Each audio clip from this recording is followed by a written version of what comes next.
It's about 4:40 right now, fellas. Almost didn't come out today, truthfully.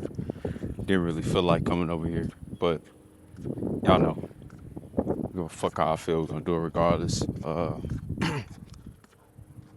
Drove here, man, and ate a meal, and for some reason I got super fucking sleepy. I don't know what the fuck happened. Had a meal of chicken and rice, and I just got super sleepy, fellas. Uh, did a cold plunge this morning.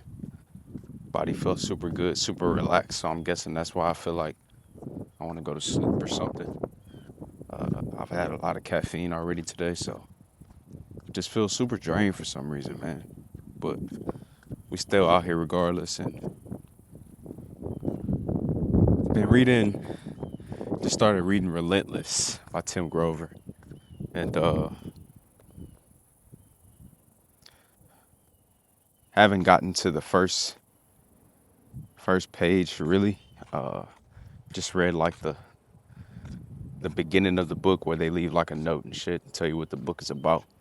And I'm already getting a lot of takeaways from it just by that. So I can't wait to dig deeper into it. But one thing that really stuck with me just in the beginning is how he distinguished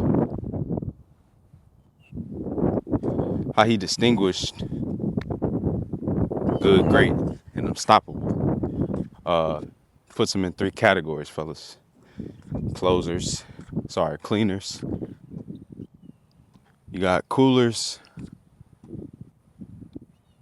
closers, and cleaners. A cooler is good. Closer is great, but a cleaner is unstoppable, right? Tim Grover was the trainer for Kobe Bryant, Michael Jordan, Dwayne Wade, some of the greats, right? He talked about how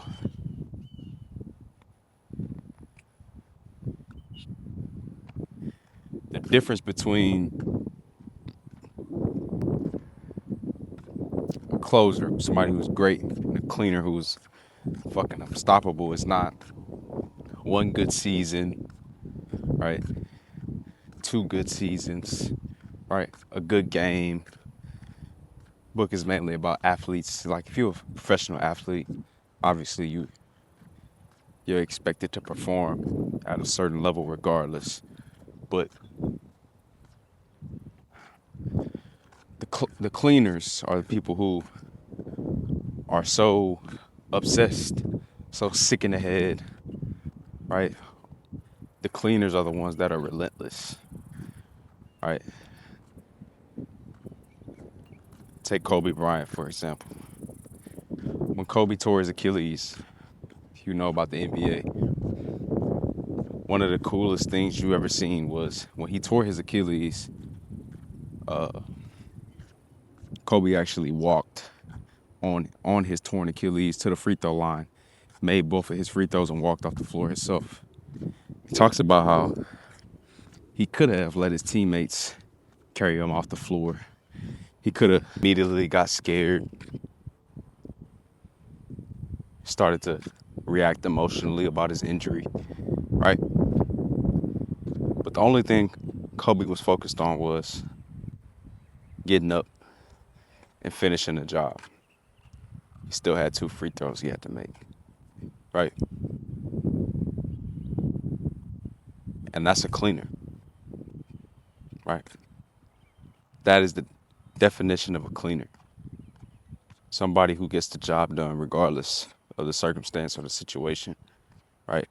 In a world full of distractions, bullshit. And even though we lost Kobe, right? We all knew Kobe for his crazy training schedule, right? The way the work he put in the off season in order to dominate everybody else, right? Everybody talks about Mamba mentality and things like that. And something you got to figure out, fellas, is something that I had to figure out is what what distinguishment do I fall in, right? You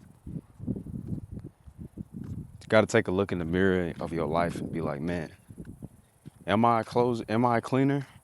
Am I a closer or am I a cooler? Right? Am I just good? Am I great? Or am I unstoppable? Right? And a lot of us, the reality is only the top 1% of people are actually cleaners, people who are truly unstoppable, people who are unwavered, right? Because it's very, very difficult to tap into that mindset. And I'll be honest, fellas, there was a point in my life where I was nowhere near a cleaner, right? Truthfully, fellas, still not a cleaner yet, right? But that's what we working towards. And what you got to figure out is you got to take a look in the mirror and figure out, or which one are you?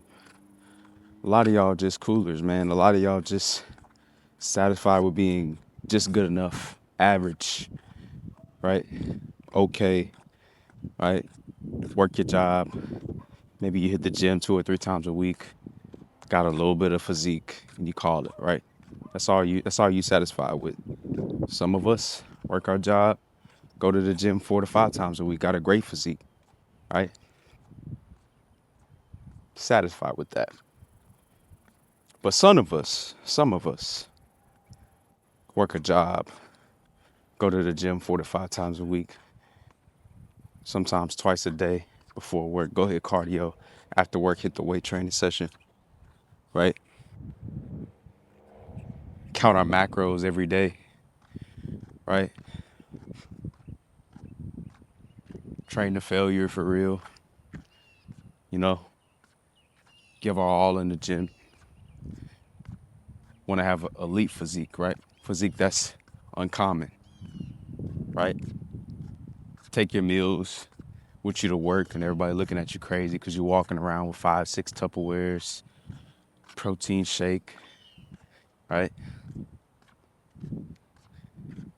Some of us are cleaners. And the problem is, fellas, it's okay to be a cooler. It's okay to be a cleaner, right? It's okay to be a closer. But the problem is we out here fronting and flaunting like we cleaners when we're really coolers. We out here trying to make social media, fool social media to make it look like we working hard, like we locked in. But in reality, we bullshitting, right? And we all get the urges to bullshit, right? Even the even the quote unquote cleaners have a weak, inner bitch, right? Inner weakness telling them to chill, not do that last workout session, not get that last 50 shots up, right? You think Kobe wanted to train 4 times a day? You think Kobe didn't want to get carried off the court when he tore his Achilles? You didn't think he wanted to cry and be angry as fuck, right? Because he felt his career was coming to a close, right?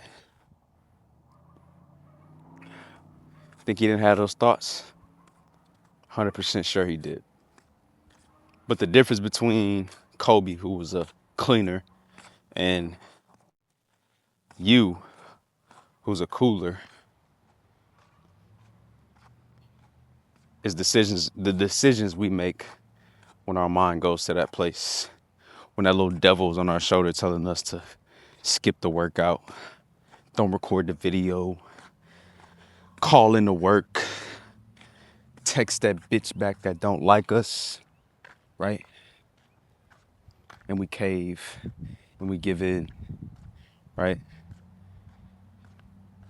And that's what continues to make us coolers, right?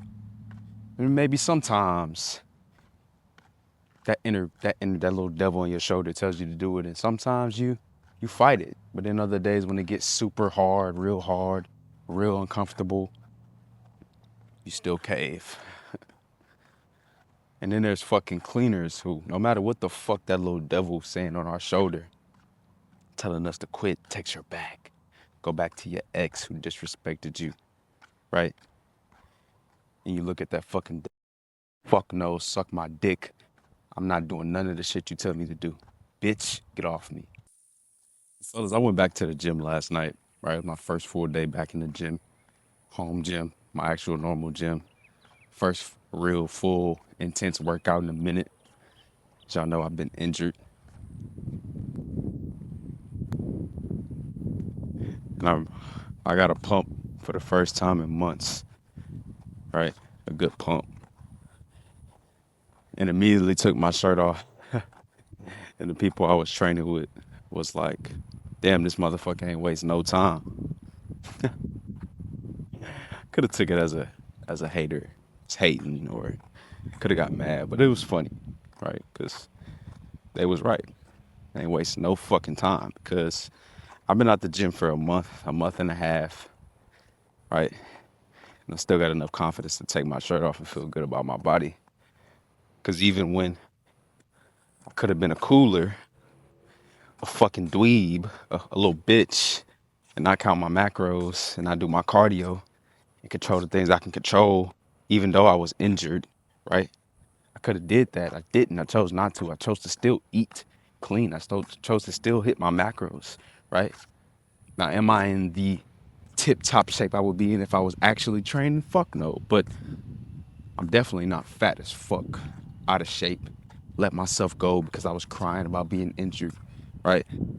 So when I got back to the gym for the first time and I felt that motherfucking pump, it just sparked even something more in me. Like, man, I gave these niggas 2 months of me just not training. And I was just looking around the gym, right? And I don't give a fuck what nobody say. People be like, don't compare yourself to others. I don't give a fuck. I compare myself because competition is king. Whether you like it or not, we're in competition with somebody, right? Now, it's great to be in competition with yourself, but at some point, yourself is not the standard, fellas. You got to find the standard. And in order to find the standard, you have to look into others who are doing better than you so that you can mimic and mock and even become better than what the fuck you even thought was possible. So whoever says don't compare and comparison is a thief of joy, I think that's bullshit, truthfully. So I look in the leanest motherfucker in the gym. I look at the motherfuckers I go to the gym with every day, see in the gym every day, and say, oh man, they gave me a month and a half off, no working out. And I'm still coming here, I'm still walking out this bitch with my shirt off. Just wait, just give me another month and I'm gonna be shitting on all these niggas. And that's what I be thinking in my mind. Cause at the end of the day, we all in competition with something. So, and what you gotta figure out is, are you gonna embrace that inner competition, or are you gonna shy away from it? Are you gonna give in? Are you gonna quit? I remember when I quit. I remember when I quit in high school when I played football. I would try to skip conditioning, act like I was hurt, act like I was injured, have to do conditioning. And I remember, man. But I ended up quitting football. Ended up being the biggest downfall of my life, right? Because at that moment, I wanted to be a cooler. At that moment, I wanted to be a weak bitch. At that moment, I wanted to be soft, and I paid for it. See, the thing is, it's okay to be a cooler. It's okay to be average. It's okay to be below average, soft, weak as fuck, right? Somebody got to be a janitor. Somebody got to be a cashier, right? We all need those people at some point. There's nothing wrong with that. But where the pain lies is, if you don't want that for yourself, if you don't want to just be a janitor, you don't want to just be a cashier, you want to be something greater, but you continue to be a cooler, right? your competitive spirit, your drive don't match what the fuck you really want. And I would argue, do you really want it bad enough? And that's what you got to figure out. Because whether you a cooler, a closer, or a cleaner, right, it's going to directly reflect you moving the needle forward. And I talk about it all the time, right? To get what most won't have, you got to do what most won't do. And most don't want to be most don't want to be cleaners. Most don't want the pain. Most don't want the suffering. Most don't want to have the relentlessness.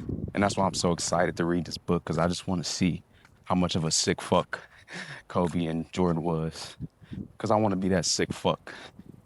And you got to figure out whether you want to be that sick fuck or you want to be the average Joe, the normal motherfucker, the cashier. Settle for just having the average physique with the average income with the average chick that you're probably not even attracted to. All right? But it all starts with you deciding what the fuck do you want to be. So I'll challenge you to figure that the fuck out. And once you do figure it the fuck out, embrace it. And you gotta live that shit every day. Good, bad, ugly, and different. You still gotta be a cleaner regardless. So that's the video for the day, fellas. Hopefully y'all boys choose to be cleaners. And you trying to be in a group of cleaners, relentless motherfuckers who get in elite shape. I want you to hit that link down below to book a call. But if you want to be a cooler, average motherfucker, don't book the call, because you won't last. You won't make it. Just be a waste of time. So you continue being a cashier, because ain't nothing wrong with that. I was a cashier. I still work a regular job, but not for long. Catch y'all on the next one. Peace.